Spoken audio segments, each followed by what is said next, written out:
যাদের তেল ঝাল মশলা খাওয়া একদম বারণ তারা কিন্তু এই পাতলা ঝোলটা ট্রাই করতে পারো। বাটা মাছের বেগুন আলু দিয়ে পাতলা ঝোল। প্রথমেই দেখো বাটা মাছগুলো আমি নুন হলুদ মাখিয়ে নিয়েছি।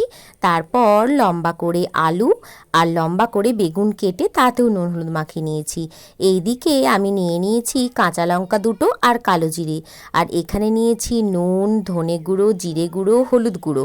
প্রথমেই বলি, এই গুঁড়ো মশলাগুলো তোমরা একটা পাত্রে নিয়ে জল দিয়ে গুলে রাখবে আর টমেটোটা পেস্ট করে নেবে।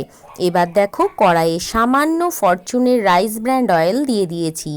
আমার সর্ষের তেল খাওয়া একদম বারণ, আর আমার মতন যাদের যাদের বারণ আছে তারা কিন্তু এই তেলটা ইউজ করতে পারো, ফরচুনের রাইস ব্র্যান্ড অয়েল। তারপর সেই তেলের মধ্যে কালো জিরে, কাঁচা লঙ্কা ফোড়ন দিয়ে নুন হলুদ মাখানো বেগুন আর আলুটা ভালোভাবে ভেজে নেবে। এরপরে কিন্তু আর এক ফোঁটাও তেল ইউজ করবে না, কারণ ডাক্তারে আমাকে অয়েল একদমই দিতে বারণ করেছে, কিন্তু মানে যেটা না দিলেই একবারে নয়। তারপর বেগুন আলুগুলো আমি একদম ভাজা ভাজা করে নিয়েছি। ভাজা ভাজা করে নেওয়ার পর এর মধ্যে আমি টমেটোর পেস্টটা আর একসাথে যে জিরে গুঁড়ো, হলুদ গুঁড়ো, ধনে গুঁড়ো, নুন একসাথে যে জলে গুলে রেখেছিলাম সেই পেস্টটাও আমি এর মধ্যে দিয়ে একদম ভালোভাবে কষিয়ে সামান্য জল দিয়ে ফুটিয়ে নেব।